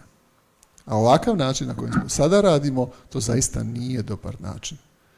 Nije dobar način niti reći sutra izgradit ćemo, ne znam, ja pročitam iz novina, da je plan da sagradimo most preko Kaštelanskog zaljeva, a onda će grad Split sagraditi cestu odatle do trajektne luke. To ja saznam iz Slobodne Dalmacije. Kako? Ne znam. Kuda? Ne znam. A to je neko stavio u planove. To zaista nije ovo što kaže gospođa Daše, to nije dobro. Moramo više razgovarati, surađivati, preko i politike i stranaka i bilo čega druga izraditi zajednički plan.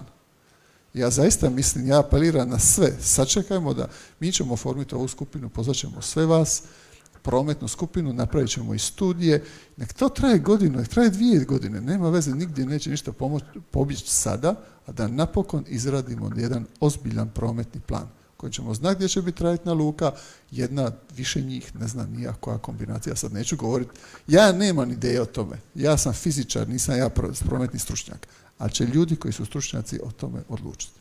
Ja vas zaista sve zajedno apeliram da se malo manje razbacujemo svojim osobnim idejama, nego da slušamo zaista struku. Hvala gradonačelniku. Gospodin Mihanović, imate vi odgovor? Dakle, ja zaista podržavam gradonačelnika i sviđa mi se da on podržava da razgovaramo i zato i jesmo večeras tu i ovo je sjajna prilika da razgovaramo. Dakle, što se tiče prometnih rješenja, gradonačelniče, i prije vašeg mandata imamo, znate koliko prometnih rješenja? Jedan mali kombi. Što se tiče Luke Stinice, dakle, ona je u svim mogućim strategijama, pa tako i državnoj strategiji, dakle, imamo strategiju na svakoj razini, evo i sad grad Split radi novu strategiju razvoja, tako da nije to osobno razmišljanje, ali što se tiče konkretno recimo Luke Stinice, ako smo se već nje uhvatili, ja bih imao za vas jedno pitanje. Kad ćete vi iz grada dati odgovor je li ta luka nama potrebna ili nije? Ali samo da vas podsjetim na dakle, jedan podatak. Promet u gradskoj luci Split godišnje raste 5%. U prosjeku. Neki vidovi brže, neki manje. 5%. Da u ovom slučaju Lučka uprava Split i brodar, najveći Jadrolinija, dakle Lučka uprava je u ovih 20 godina udvostručila operativne površine u gradskoj luci. To se ne vidi ono na prvu, ali ono produženje Gata Svetog Petra, Duje i tako dalje, udvostručila. Da to nije napravljeno, da smo mi čekali neka rješenja koja čekamo sad, evo koliko se dolazi ulicom Kralja Zvonimira, znate dokle bi bio red auta ovim vršnim mjesecima izvan Splita, bi bio red u onim vršnim mjesecima opterećenjima.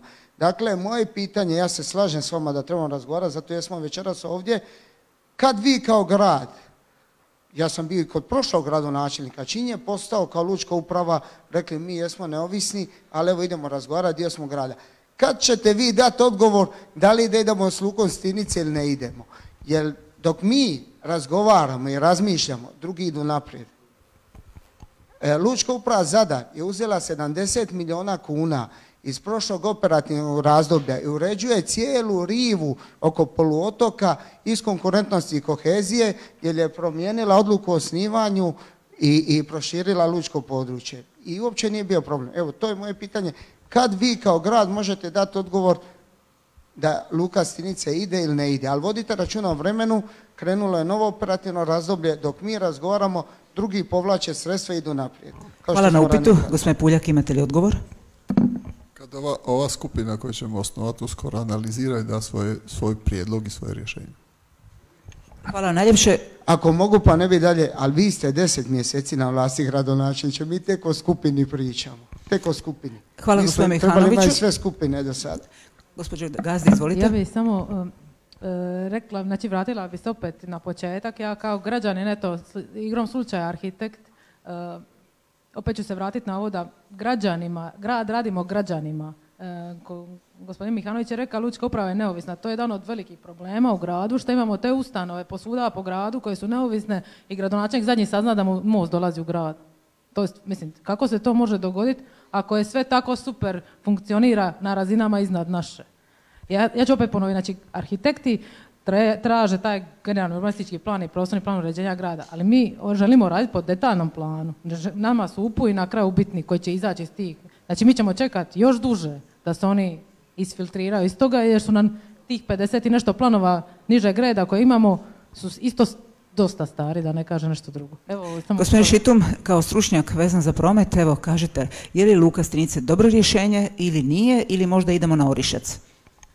Da bih odgovorio na ovo pitanje, moram imati više podataka. U ovom trenutku nemam, dakle nije jednostavno odgovor na to pitanje, ali želim vam ukazati jedan neku splitsku posebnost, to su privremena rješenja. 2006. godine sam osobno bio inicijator izgradnje prvog rotora u gradu Splitu, to je onaj gore na ravnim njivama, Hercegovačka i Sarajevska.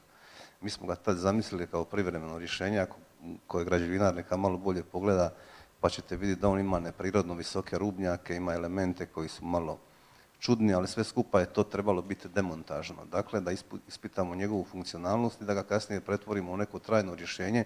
Ako je on dobar, ako nije, da vratimo rasrižje kao što je bilo. Nije on jedini. 2010. godine vam je stala Vukovarska ulica kod Citija. Imate Zajčevu ulicu koja stoji isto tako dole kod Klerikata. Imate ona famozna suženja poprečnog profila ceste ispod Higijenskog dole u ulici Slobode. Imate onu kuću u Zavoju kod školske poliklinike i tako dalje. Vrlo često idemo napraviti neke stvari, one ostanu nekakva trajna rješenja. Mislim da mi kao ljudi i grad možemo više i znamo bolje. Da napravimo neka rješenja za neko plansko razdoblje koje će biti 20 godina ispred nas, a ne da hodamo okolo po svijetu i gledamo šta to drugi rade, a mi to nismo mogli primijeniti kod sebe. A imamo znanje i struku. Apsolutno.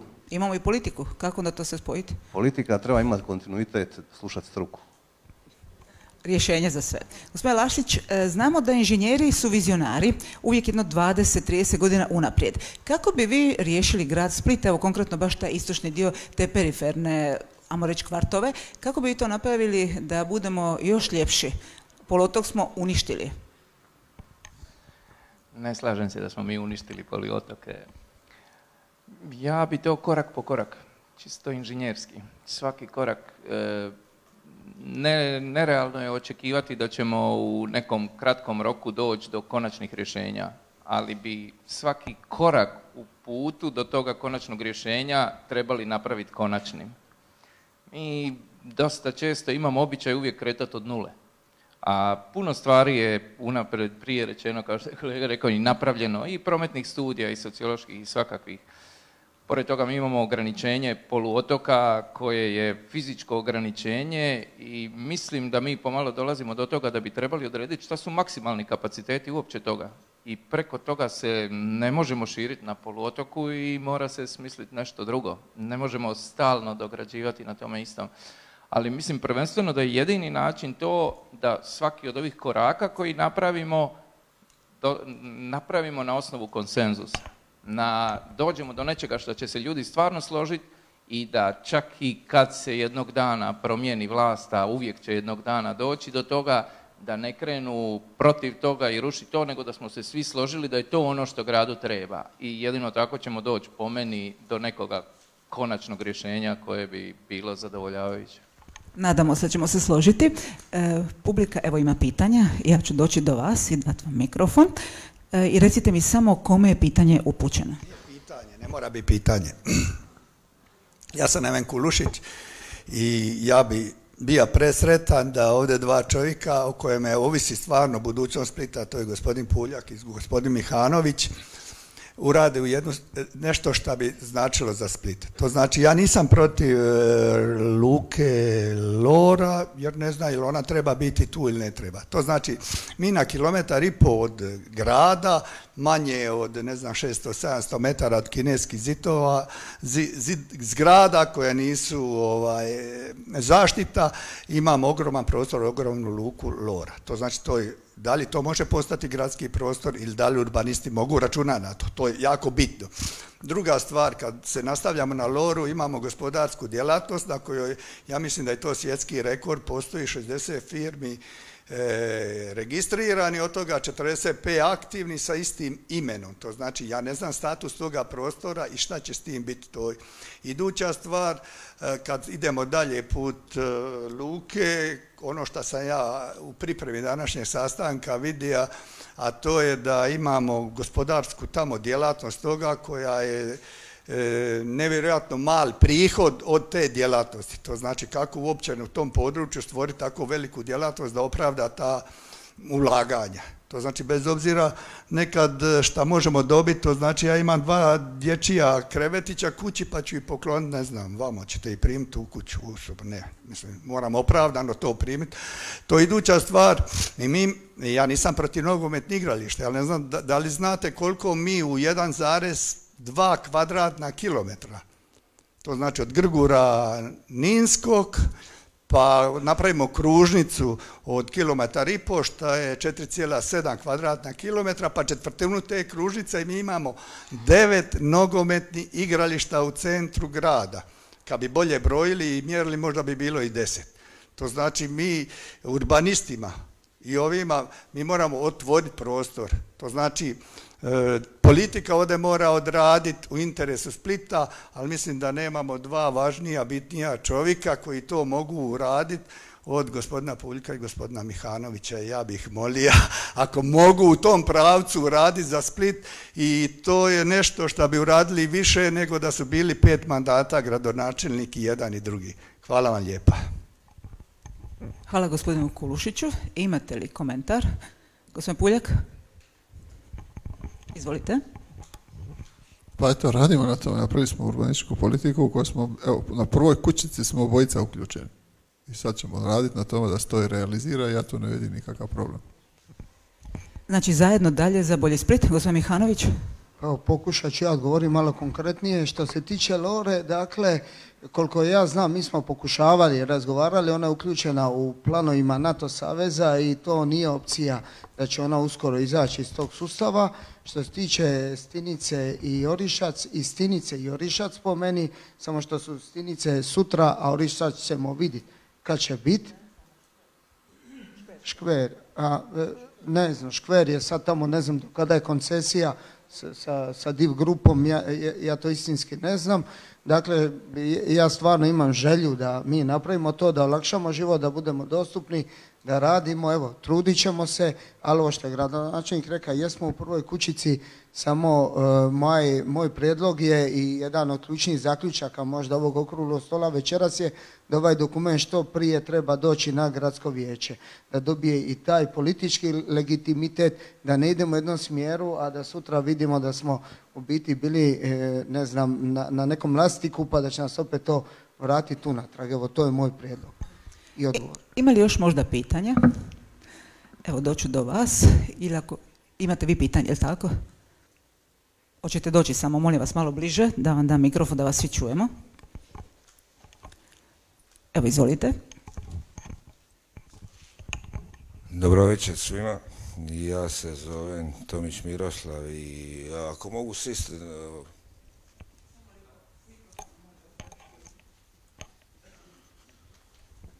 I obrtnik sam i poduzetnik sam u gradu 20 godina i priko toga. I imam par pitanja za sadašnjeg gradonačelnika i jedno pitanje za gospodina Vicu Mihanovića. Za gospodina gradonačelnika, od kad se vi bavite politikom i jeste li se vi školovali da budete političar ili znanstvenik? Hoću sva pitanja proći. Po mojim saznanjima vi ste postali političar nakon prosvjeda jer vam kvart gdje ste kupili stan nije imao školu. Drugo pitanje je, hoće li opstati ova gradska vlast i dokad? Je li to vaše stručno mišljenje, znanstveno ili političko? Treće pitanje je akcijski plan. Je li to vaš plan ili stranački akcijski plan? Četvrto pitanje, ovdje ste rekli da investitori neće doći u grad Split ako grad nije čist. Postoje investitori koji čiste gradove i po mom viđenju grad Split je jedan od čišćih gradova u Europi kad ga pogledate kompletnog, odnosno cjelovitog. I po mojim saznanjima gradska firma ili tvrtka Čistoća je najbolja firma u gradu od gradskih firmi i trenutno imaju bolje plaće nego u gradskoj upravi. Ne, samo, ima još. I prometni akcijski plan. Koliko vi imate akcijskih planova?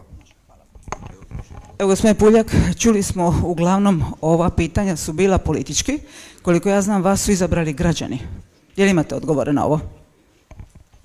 Nisam zapamtio sva pitanja, ali ću odgovoriti na prvo. Politikom se bavim 2008. godine nakon prosvjeda koji sam ja sudjelovao u organizaciji tog prosvjeda da se izgradi škola koja se u konačnici izgradila. Ja sam znanstvenik, ali sam inženjer u biti po svojoj osnovnoj edukaciji, kasnije sam postao fizičar i znanstvenik. Sada sam političar, zato što su me ljudi izabrali, time se bavim 100% u svom životu. I namjeravam i dalje nastaviti raditi za ovaj grad najbolje što mogu. Akcijski plan u redu je. Ako nema više pitanja, evo dođite ovdje. Izvolite. Dobro večer. Zašto u grad Split nema jet skijeva? Sad, to bi trebali pitati struku, jel? Ugradit ćemo to urbanističku politiku grada. Hvala najljepše. Gospodin Mihanović, kao organizator i znači ispred Komisije za urbanizam, napravite rezime, zaključak ove naše konferencije okruglog stola vezano za budućnost grada. Pa evo, dakle, ono kao što sam kazao, prije svega izražavam zadovoljstvo, mislim da je rasprava protekla u jednom konstruktivnom tonu, nek smo se malo mi i poriječkali, dakle da ne ispadne da je sve na neki način scenirano. Ono što ja smatram, evo ja se zahvaljujem još jednom svima što se evo gradonačelniku i svim sudionicima ovog okruglog stola i vama kao voditeljici i predstavnicima medija, ne znam jesam li predstavio, jesam li se zahvalio i svim ovdje gostima. Dakle, ono što ja smatram, mislim da je ovo dobar smjer, da u ovom smjeru trebamo nastaviti dalje i mi ćemo i dalje, sad govorim kao i HDZ, ćemo nastaviti imati i više okruglih stolova, jer smatram da je ovo jedan način, da je ovo jedan odmak od onog suhoparnog političkog prepucavanja, dođemo nas dvoje pa napadamo trećega ili tako nešto, iz ovoga se opet može nešto izroditi. Kao jedan ključan zaključak, još da ponovim, da se ne vraćam unatrag, ja istinski smatram da ovaj dokument bi trebao, ova urbanistička politika grada Splita 21-26 trebala što prije doći na gradsko vijeće, da nam se povijest ne ponovi, da se sve napravi i ono što je najbitnije, potroši se vrijeme, a da ne dođemo do konačnog cilja, a to je cjeloviti novi GUP ili kako ćemo već to nazvati prostorni plan. Evo, hvala lijepa još jednom svima na dolasku. Hvala gospodinu Mihanoviću i hvala svima vama i naravno ovo ćemo sve nastaviti i dalje raditi za dobrobit grada Splita, našeg grada. Hvala vam i ugodno nastavak večeri vam želim.